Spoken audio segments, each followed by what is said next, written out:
Welcome back, my dear followers. This is a new episode of the history of the American Mafia. The story of the American Mafia, adapted and written for podcasts by Fabio Fabiano and translated and read by me, Grace Carlisi. I hope you enjoy this new episode. Who was Joe Petrosino? Up to now, in many of my podcasts, you've heard me mention the name of one of the greatest policemen of all times. His heroic deeds are still remembered and narrated today. He's not an invented character, fruit of the imagination of a skilled crime writer, but he lived and died as a hero. He was not only a great investigator, but he represented the ransom for many honest Italian immigrants who came to America to escape from hunger and misery. As we have learned in the initial podcasts of this series, the living and working conditions of our compatriots who arrived in the USA were really difficult. As if that wasn't enough, there was also the harassment and criminal blackmail on behalf of the Black Hand. In this context, Petrosino presented himself as a defender of honest Italians and the upright policeman, faithful to the principles and ideas of the country that had hosted him and had bestowed upon him so much fame and recognition.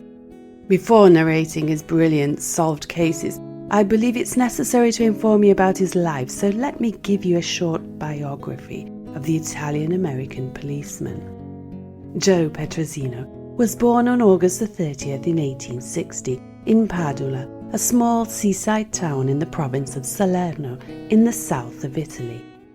His was a modest but not poor family. His mother, Maria Giuseppina Arato, and his father, Prospero, was a tailor. Despite the little money at home, they managed to get all four sons to study at school. Their economic situation worsens through the years, so much so that his father decides to emigrate with the whole family to the United States of America.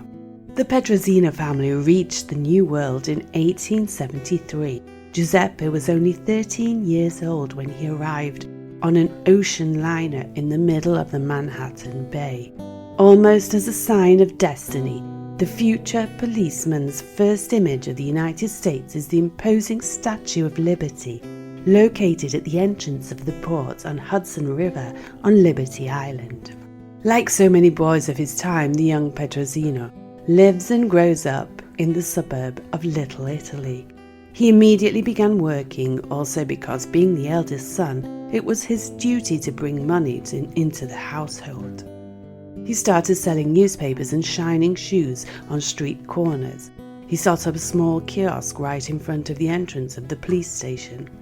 Later, he was hired as an insurance company and also manages to go to school to learn how to write and understand the English language, although he was never able to write the English language correctly.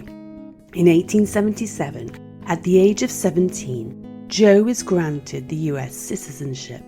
Once obtained, he managed to get hired the following year as a garbage man by the New York City administration.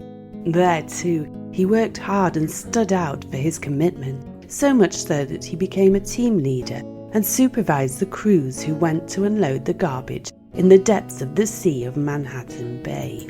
In this period, Joe Petrosino becomes a valuable police informant. He knew all the Italian dialects and the inhabitants of his neighborhood very well. His tips were very useful to the police in solving cases they investigated. The transition from garbage collector to policeman was extremely simple. After all, the garbage collection service was then part of the police department. In 1883, he was admitted to the New York Police Department without difficulty and took off the white uniform worn then by the garbage collectors to dress the blue one with golden buttons of the New York Police. He proved himself definitely an anomalous cop. At that time, the agents were mostly of Irish origin and physically imposing, but the new recruit Petrosino was short, about 1 meter and 60 centimeters, although, on the other hand, Joe did have very broad shoulders and powerful biceps, and was endowed with an unlikely strength. In short, he had the classic longshoreman's physique. He also possessed important qualities. He was insightful and determined, and this allowed him to become the first American policeman of Italian origin. Joe Petrosino was easily recognizable, short, stocky, hard, with a pockmarked face. Wearing his uniform, baton, pistol, and plaid engraved with a serial number 285, Joe began patrolling the streets of Little Italy. At first, it wasn't easy for Petrosino to carry out his activity as guardian of order. Some residents in Little Italy considered him a traitor.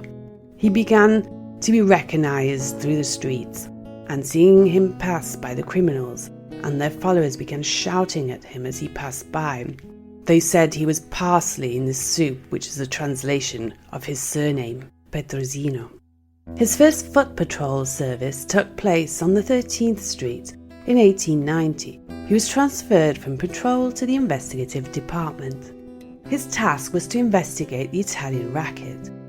A turning point in his career was an ambitious councillor who would become his friend and, later, the President of the United States of America, that is, Theodore Roosevelt. The two men met often, and the policeman never missed an opportunity to promote the politician. In return, Roosevelt appointed him detective sergeant. Petrosino was incorruptible. His methods were very hard, and many criminals paid the price. It was said that he had pulled out more teeth than a dentist throughout his entire career. There were also some politicians who complained about his methods, but the policeman was very shrewd and had the public opinion on his side.